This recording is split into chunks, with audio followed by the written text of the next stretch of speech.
18장 28절부터 마지막 40절까지입니다. 요한복음 18장 28절에서 40절까지.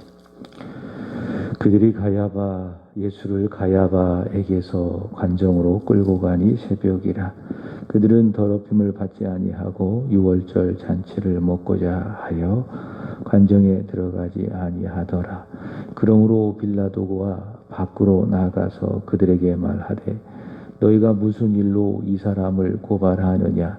대답하여 이르되 이 사람이 행악자가 아니었더라면 우리가 당신에게 넘기지 아니하였겠나이다. 빌라도가 이르되 너희가 그를 데려다가 너희 법대로 재판하라. 유대인들이 이르되 우리에게는 사람을 죽이는 권한이 없나이다 하니 이는 예수께서 자기가 어떠한 죽음으로 죽을 것을 가리켜 하신 말씀을 응하게 하려 함이러라. 이에 빌라도가 다시 관정에 들어가 예수를 불러 이르되 내가 유대인의 왕이냐. 예수께서 대답하시되 이는 내가 스스로 하는 말이냐.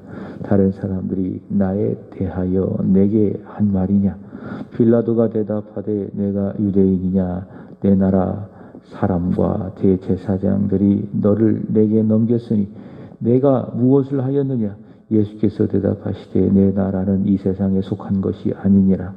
만일 내 나라가 이 세상에 속한 것이었더라면 네 종들이 싸워 나로 유대인들에게 넘겨지지 않게 하였으리라. 이제 내 나라는 여기에 속한 것이 아니니라. 빌라도가 이르되 그러면 내가 왕이 아니냐. 예수께서 대답하시되 내 말과 같이 내가 왕이니라. 내가 이를 위하여 태어났으며 이를 위하여 세상에 왔나니 곧 진리에 대하여 증언하려 함이로라. 무릇 진리에 속한 자는 내 음성을 듣느니라 하신대 빌라도가 이르되 진리가 무엇이냐 하더라. 이 말을 하고 다시 유대인들에게 나아가서 이르되 나는 그에게서 아무 죄도 찾지 못하였노라.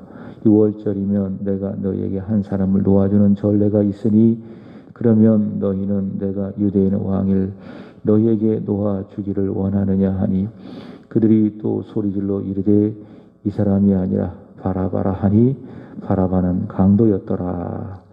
아멘. 나무가 심겨져 있다면 나무의 절정은 무엇인가 하면은 열매지요. 꽃이 있다면 꽃의 절정은 아름다운 열매, 꽃이라고 하는 화려한 열매가 될 수 있겠지요. 산의 절정은 정상입니다. 정상에 올라가야 산의 절정을 맛볼 수가 있습니다. 복음도 마찬가지입니다. 복음이라고 하는 것은 우리를 구원할 구원의 기쁜 소식을 성경의 굿뉴스 복음이라고 이야기하는데 복음의 절정이 있습니다. 그러니까 복음의 절정에 올라가야 복음의 깊은 맛을 은혜를 받아 누릴 수가 있는데 복음의 절정은 무엇인가? 단연코 십자가입니다. 예수 그리스도와 예수 그리스도의 십자가. 그것이 바로 복음의 절정이다. 그래서 사도 바울은 이 복음의 절정을 얼마나 사랑했던지 고린도전서 2장 2절에 말씀해 보시면 내가 너희에게 나아갈 때에 예수 그리스도와 그가 십자가에 못 박히신 것 외에는 그 어떤 것도 알지 아니하기로 작정했다. 그렇게 이야기를 했고요. 또 고린도전서 15장에 가보면 내가 너희에게 전한 이 복음을 믿되 헛되이 믿지 아니하면은 너희가 구원을 얻을 것이다 라고 이야기하면서 그러면 너희에게 전한 복음은 무엇인가? 그리스도의 십자가 그리고 부활이죠. 이는 그리스도께서 성경대로 우리 죄를 위하여 죽으시고 또한 성경대로 우리를 죄와 사망에서 건지시기 위하여 영원한 생명을 주시기 위하여 부활하셨다. 다시 살아나셨다. 그것이 바로 복음의 절정이다. 바울은 그렇게 이야기했습니다. 그래서 사복음서를 쭉 읽다가 보면은 상대적으로 그리스도의 고난에 대하여 깊이 상세하게 복음서 기자들은 묘사하는 것을 볼 수가 있습니다. 그만큼 복음에 있어서 예수 그리스도의 고난과 십자가는 절정, 그 꽃이기 때문에 그렇습니다. 오늘 우리는 정상에 올라와 있습니다. 요한복음 18장부터 19장까지 그리스도의 고난과 또 십자가의 대속의 죽음을 우리는 맞이하고 있기 때문에 그렇습니다. 그래서 우리가 이 말씀을 읽어갔지만은 이후에 우리가 시간이 된다면은 더 깊이 이 말씀을 읽어보고 또 읽어보고 성령께서 주시는 복음의 절정의 은혜를 우리는 알아야 될 줄로 믿습니다.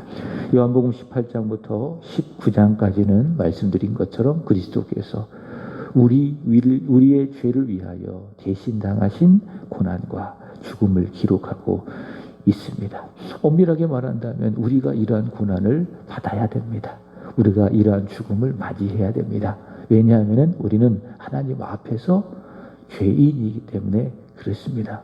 어제 주일에 우리가 들었던 말씀처럼 우리는 죄인이기 때문에 누군가 우리를 저주할 때에 똑같이 저주하게 되어지고 누군가 우리를 원수 삼을 때에 우리도 똑같이 그 사람을 원수로 삼아 원수 갚으려고 하는 악한 본성을 가진 사람이 아니겠습니까? 우리는 하나님 앞에서 죄인이기 때문에 또 죄인으로 서서 하나님의 엄정한 공의로운 심판을 받아 마땅한 것입니다. 그러나 하나님은 그런 우리를 긍휼히 여기시고 아무 조건 없지만은 그저 사랑하심으로 우리를 구원하시기로 작정하셨는데 그러나 그 하나님이 공의로우신 분이시기 때문에 우리의 죄를 처벌하셔야 되는데 우리를 직접 처벌하지 아니하시고 죄 없는 하나님의 아들을 대신 고난받게 하시고 우리의 죄를 위하여 십자가에 죽게 하신 것입니다. 그래서 그리스도의 고난과 그리스도의 십자가의 죽음은 대신 받으시는 고난이요 대신 받으시는 십자가의 죽음입니다. 그래서 이것을 뭐라고 이야기하느냐? 대속이라고 이야기합니다. 대신 받으신 고난, 대신 받으신 죽음. 내가 받아야 되는데 죄인으로서 내가 아니라 하나님은 그리스도를 대신하여 고난받게 하시고 또 죽게 하시기 때문에 그래서 오늘 18장부터 19장까지 받는 그리스도의 고난과 십자가의 죽음은 내가 받아야 되는 고난이요 내가 받아야 되는 십자가의 죽음이다. 그래서 우리는 이 말씀이 은혜가 되는 거예요. 왜? 내 죄와 관련이 있기 때문에 이런 말씀을 읽어가면서 참 은혜가 되고 예수 그리스도께 감사하게 되고 예수를 이 세상에 보내신 하나님 아버지의 사랑을 찬양할 수밖에 없는 것입니다. 요한복음 18장과 19장을 구분하면 요한복음 18장은 고난과 죽음 당하시기 전에 그리스도께서 체포당하시고 또 대제사장 안나스와 빌라도에게서 신문을 받으사 사형당할 죄인으로 판결받으시는 내용이죠. 그런 가운데에 어떤 일이 벌어졌습니까? 하나의 에피소드죠. 주님께서 말씀하신 대로 사랑하는 제자 베드로가 주님을 모른다고 3번을 부인했던 안타까웠던 내용. 어제 전했던 말씀이지요. 베드로를 보면서 무엇을 느끼는가? 작심삼일이지요. 사람의 마음은 믿을 것이 못 된다. 우리가 믿을 것은 내 마음을 믿을 것이 아니라 예수 그리스도와 십자가를 믿어야 된다. 그것이 바로 베드로의 부인을 통해서 우리에게 주는 메시지였고요. 내일부터 우리가 살피게 되어질 요한복음 19장은 이제 사형당할 죄인으로 여겨진 그리스도께서 고난을 받으시고 십자가에서 죽으신 내용을 말하고 있습니다. 자, 이런 내용이 복음의 절정이다. 복음의 아주 아름다운 꽃이라 라고 할 수 있는데 고린도후서 5장 21절에 보시면 이렇게 말씀합니다. 하나님은 죄 없는 그리스도를 우리를 대신하여 죄로 삼으셨고 죄 없는 그리스도가 우리를 대신하여 하나님 앞에 죄가 되셨고 그 결과 우리는 그 예수 안에서 그 예수를 믿음으로 말미암아 하나님의 의가 되었다. 그래서 공의로우신 하나님의 마음을 만족시켜 드렸다라고 하는 겁니다. 그러므로 누구든지 죄인이지만은 그러니까 죄를 지어서 다 죄인 아니겠습니까? 본성적으로 죄인 아니겠습니까? 죄인이기 때문에 죄를 지어서 죄인이 아니겠습니까? 죄인이지만은 하나님 앞에서 진노를 받아야 되는 마땅한 죄인이지만은 우리를 대신하여 고난받으시고 우리의 죄를 지시고 십자가에서 죽으신 예수님을 믿으면 그 안에 있으면은 우리는 하나님 앞에서 의가 되어진다. 하나님의 그 거룩한 공의에 만족시켜드리는 우리는 하나님의 의가 되어진다라고 하는 것입니다. 오늘의 말씀은 당시 유대 총독 빌라도 앞에서 예수께서 받으신 신문의 내용입니다. 그리고 그 신문의 결과는 유죄입니까? 무죄입니까? 무죄지요. 신문의 결과는 무죄. 그럼에도 불구하고 예수께서 사형당하는 죄인으로 십자가에 죽기로 넘겨지신 것은 이 재판 자체가 아주 불법적이고 그리고 잘못되어진 재판이다. 그리고 대속적 복음적 의미로 보면은 무죄이신 예수님께서 십자가에서 죽으셨다라고 하는 것은 이 고난이 죄인을 위한 우리를 위한 고난이구나라는 사실을 반증해 주는 거예요. 예수님은 죄가 없으나 죄인을 대신하여 고난 받으셨다. 십자가에서 죽으셨다라는 그 사실을 이 빌라도 앞에서 받으시는 무죄의 이 신문을 통해서 우리에게 보여주고 있습니다. 당시 유대는 로마의 통치를 받았는데 일반적으로 자치권이 유대인들에게 주어졌지만은 그러나 31절 보시면 어떤 권한은 없는가 하면은 유대인들이 사람을 죽일 수 있는 권한은 없었습니다. 근데 예수는 죽여야 되겠고요. 대제사장 가야바와 안나스의 자기 기득권을 위한 잘못된 욕심에 따른 선동으로 말미암아 예수를 죽여야 되지 않겠습니까? 그래서 예수는 죽여야 되겠고 그래서 그들은 죄 없는 예수님을 30절에 보시면은 행악자로 정죄를 했습니다. 그래서 사형시키기 위해서 당시 유대의 총독 빌라도에게로 끌고 갑니다. 죽을 죄인은 예수 그리스도가 아니죠. 누굽니까? 예수를 정죄하고 예수를 죽이려고 하는 대제사장이요 안나사요 그리고 그들의 선동에 의하여 넘어간 유대인들이 죽어야 됩니다. 그들이 행악자입니다. 예수를 죄 없는 예수님을 이 재판에 넘긴 자체가 그들이 죄인이라고 하는 증거고 그게 악이에요. 예수님은 죄가 없으십니다. 한 점 죄가 없으신 거룩한 분입니다. 오히려 죄인들을 사랑하신 분이시죠.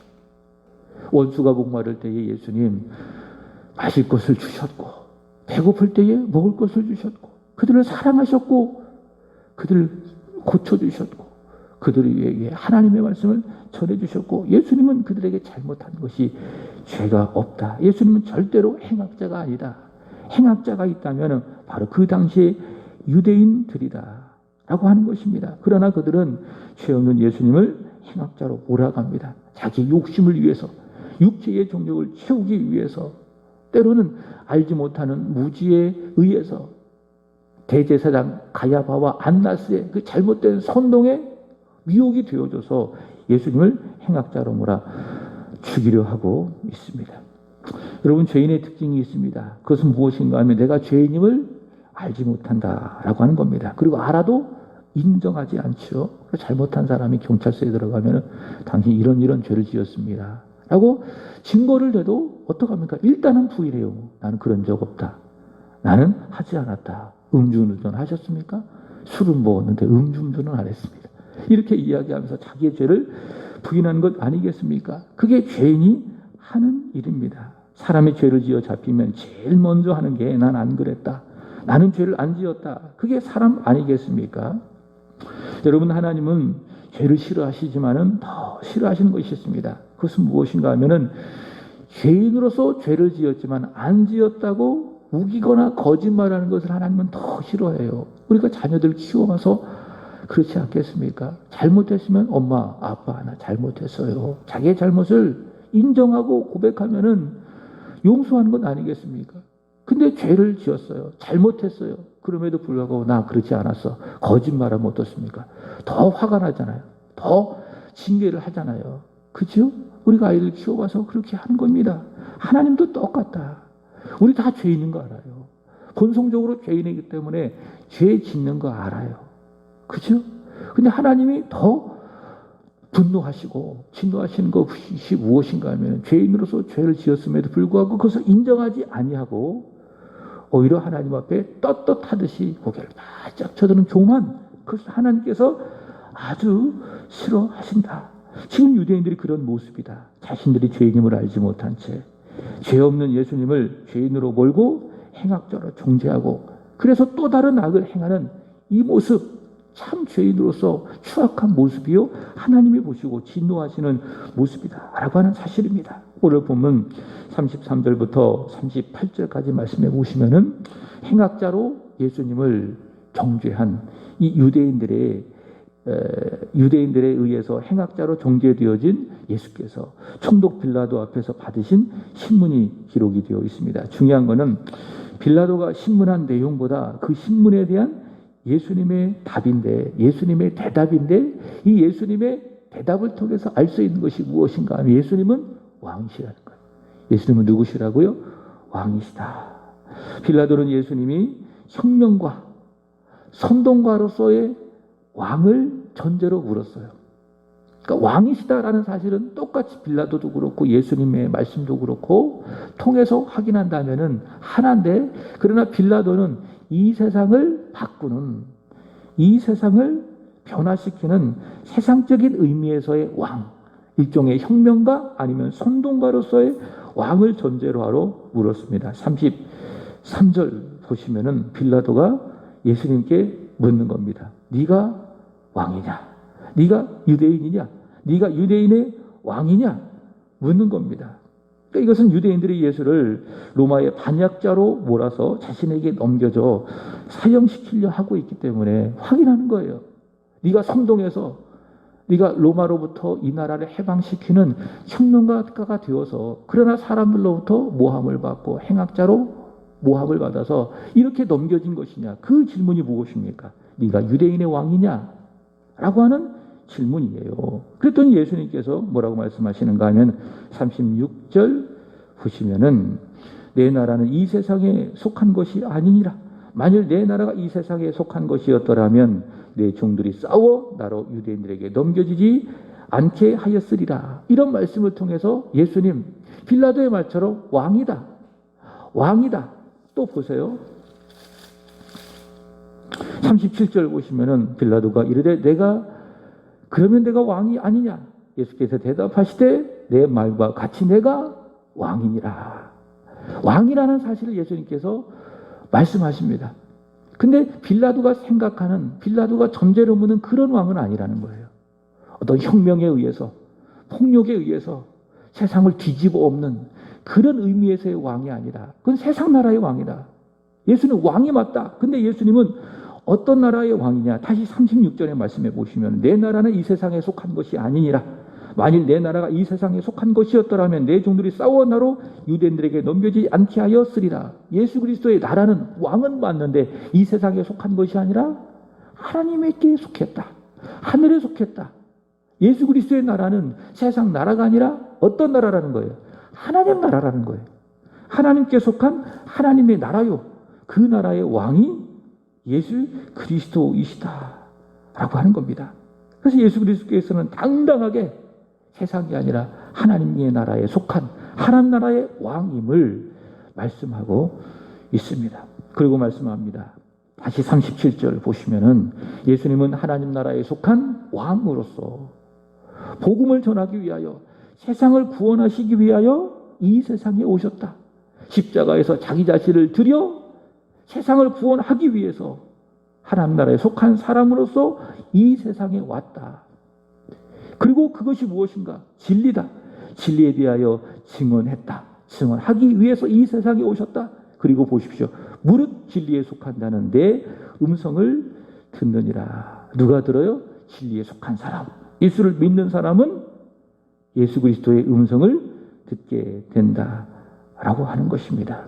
그래서 예수 그리스도께서는 하나님 나라에 속한 왕으로서 빌라도가 전제하는 것처럼 칼이요 창이요 세상적인 방법으로 세상을 구원하시는 것이 아니라 십자가에서 자신을 드리는 죽음의 방법으로 이 세상을 구원하시는 하나님 나라에 속하신 하나님 나라의 왕이요 진리에 속한 사람들은 예수께서 바로 저런 모습으로 우리를 구원하시는구나 라고 하는 그 복음의 사실을 보고 믿게 된다. 그러나 진리에 속하지 않은 사람은 믿어지지가 않죠.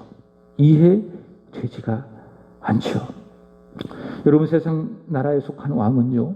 빌라도가 지금 생각하는 그 세상 나라의 왕은요. 자신의 칼을 들어요. 그리고 누군가의 생명을 빼앗아서 왕권을 행사해요. 그게 세상 나라의 왕이죠. 그러나 예수 그리스도는 그렇지 않습니다. 예수께서 우리의 왕이십니다. 예수님은 하나님 나라의 왕이십니다. 그것은 어떤 의미인가 하면 예수께서는 당당하게 우리를 위하여 하나님 나라에 속한 왕으로서 왕권을 행하시는데 칼로서 창으로서 굴림해서 지배하고 탈취하고 이런 방법으로 우리에게 왕권을 행사해서 우리를 구원하시는 것이 아니라 어떤 방법입니까? 서론에 말씀을 드렸던 것처럼 고난이라고 하는 방법으로 죄 없는 아들 예수 그리스도께서 죄인의 모습으로 우리를 대신하여 받으시는 고난이요, 절정으로는 십자가에서 자기 자신을 버리는, 그리고 모든 물과 피를 다 쏟아내시는 그 헌신과 십자가의 죽음의 방법으로 예수님 하나님 나라에 속한 왕으로서 우리를 구원하사 자신의 왕권을 행사하시는 거예요. 그래서 요한복음 18장부터 19장까지는 뭐냐? 왕권 행사예요. 왕권 행사. 우리의 생각을 달리하죠. 빌라도는 칼을 휘둘러야 돼요. 창을 들어야 돼요. 사람들을 선동해야 돼요. 군중들을 모아가지고 로마 정부를 향하여 그런 무력의 방법으로 대항해야 되는 거예요. 그게 빌라도가 생각하는 왕이요, 왕권 행사예요. 그러나 성경이 말하는, 예수께서 말하는 하나님 나라의 왕으로서 예수께서 행하시는 왕권 행사는 무엇인가? 베드로도 그렇고 제자들도 이해할 수 없었던 방법이죠. 무기력하게 체포당하고 배신당하고 사람들부터 모욕당하고 행악자라고 하고 정죄받고 그리고 낮아서 모욕받으시고 고난받으시고 결국에는 무엇입니까? 십자가에 달려 죽으심으로 말미암아 몸을 버리시고 십자가에서 물과 피를 다 쏟아내시는 십자가의 죽음이라는 겁니다. 그것이 무엇입니까? 이 세상에 속한 나라가 아니라 하나님 나라에 속한 왕으로서 우리를 위해서 행하시는, 우리를 구원하시기 위해서 행하시는 참으로 좋으신 왕, 그가 행하시는 왕권이라고 하는 거예요. 그래서 그분께서 십자가에서 고난을 받으시고 죽으심으로 말미암아 왕권을 행하심으로 말미암아 우리는 그 왕권을 믿음으로 받아내요. 우리의 죄를 용서받았고 우리는 하나님의 자녀가 된 것입니다. 여러분, 우리도 같습니다. 우리는요, 올라가고 또 올라가는 것이 그게 이기는 게 아니에요. 세상은 그게 이기는 거라고 이야기해요. 내가 올라가기 위해서 다른 사람을 죽여야 되고 짓밟아야 되고, 그게 세상이거든요. 그렇게 해야 성공하는 것이거든요. 어제도 말씀드렸던 것처럼 오징어 게임이라고 하는 그 컨텐츠, 뭐 영화인지 드라마인지는 모르겠지만은 그게 기본적으로 무엇인가 하면 이 자본주의 사회에서 어떻게 살아남아야 할 것인가 라고 하는 그 치열한 또 인생들의 삶의 방식을 한편으로 보여주는 내용들이라는 겁니다. 어떻게 해야 내가 삽니까? 상대방을 죽여야 돼요. 내가 살기 위해서. 그 사람을 이해하고 그 사람을 사랑하는 그런 마음까지 있지만은, 함께 가자고 동지의식을 갖고 있지만은 어때요? 내가 살기 위해서 상대방을 밟아야 되는, 상대방을 죽여야 되는 그런 불가피한 상황이 세상 속에 있는 거예요. 그것을 잘 보여주는 것이 이 오징어 게임이라고 하는 콘텐츠예요. 그게 세상입니다. 내가 살기 위해서 상대방을 밟아야 되는, 밟고 올라가야 되는 것이 이 세상이에요. 상대방이 나를 죽이기 위해서 악으로 대한다면 어떻게 해야 돼요? 악으로 갚아줘야 돼요. 눈에는 눈, 이에는 이, 이런 방식으로 대하는 것이 세상 방식이에요. 그러나 하나님은 뭐라고 말씀하십니까? 성경은 뭐라고 이야기합니까? 악으로 우리에게 다가온다 할지라도 악으로 갚지 말아라. 상대방이 너에게 저주한다면은 똑같이 그 사람과 저주하지 말고 뭐 해라고요? 축복하라고요. 악을 악으로 갚지 말고 선으로 악을 이겨라. 상대방이 너를 원수 삼아서 원수 갚으려고 한다면 너도 똑같이 원수 갚는 자리에서 원수 갚지 말고 그 자리를 누구에게? 하나님께 내어드려라. 하나님이 갚으시니까. 그리고 어떻게 하라고 이야기합니까? 원수 갚지 말고 목마르거든 먹이고, 목마르거든 마시게 하고, 배고프거든 오히려 먹게 하라. 그게 성경이 이 세상을 살아가는 그리스도인들의 모습으로서 우리에게 제시하는 내용이다라고 하는 겁니다. 늘 우리의 본성에 반하는 거예요.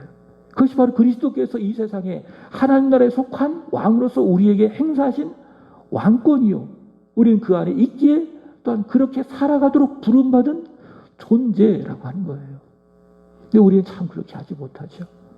그것이 그리스도의 가르침이고 성경이 말씀하는 바인데 우린 여전히 이 육체의 본성을 따라서 세상 살아가지 않겠습니까? 내가 살기 위해서는 상대방을 어떻게 보면 이겨야 되고 누군가 나에게 악을 행했다면 그만큼은 아니라 할지라도 똑같이 그 이하로는 돌려줘야 되는 것이고 나를 원수 삼는다면 나도 똑같이 원수 삼아서 그 사람을 비난하게 되는 것이고 우리의 참 본성적인 모습이에요. 그래서 어제도 말씀드렸던 것처럼 그런 모든 본성을 갖고 있는 내가 완전히 십자가에서 못 박아야 돼요. 그리고 하나님 앞에 기도하고 그 내 악한 본성이 이제는 십자가에 다 못 박고 오늘 예수님처럼 하나님 나라에 속한 자로서 악을 악에게 갚지 않고 손으로 악을 이기게 하여 주옵소서. 그렇게 우리는 하나님 앞에 살아가야 될 줄로 믿습니다. 그래서 여러분 지는 게 아니에요. 지는 게 뭡니까? 세상에서 이기는 것. 그러니까 세상은 지는 게 지는 거예요. 그게 현실이라고 바닥이라고 이야기합니다. 그래서 살기 위해서 상대방을 이기라고 이야기합니다. 그러나 성경 뭐라고 이야기합니까? 지는 게 아니다. 지는 게 이기는 것이다. 악에게 지지 말고 손으로 악을 이겨라. 그게 진정으로 이기는 것이다. 진정한 승리를 말씀하고 있습니다. 자, 38절부터 40절까지는 내가 왕이냐라고 하는 신문한 빌라도. 예수님은 결국 이 빌라도의 그 신문을 받고 죄인으로 정죄됩니다. 빌라도는 알았어요. 38절 보시면은 나는 그에게서 아무 죄도 찾지 못하였노라. 예수님은 죄인이 아니다. 그러니까 빌라도가 예수님을 처음 받지 않았겠어요. 물론 소식은 들었겠지요. 예수 그리스도에 대해. 그러나 눈으로 보고 신문하니 예수님에게는 죄가 있었습니까? 없었습니까? 없었습니다. 예수님은 참으로 무지한 분이시다. 자, 그렇지만은 빌라도는 사람들의 그 원성, 사람들의 그 생각과 그 말에 못 이겨서 결국 죄 없는 예수님을 죄인으로 사형당할 죄인으로 넘겨줍니다. 얼마나 비양심적인 겁니까?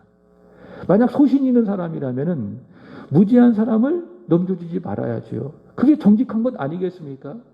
근데 예수님을 딱 보고 유대인들에게 이야기하잖아요. 나는 그에게서 아무 죄를 찾지 못했노라. 그럼 어떻게 해야 돼요? 넘겨줘야 돼요.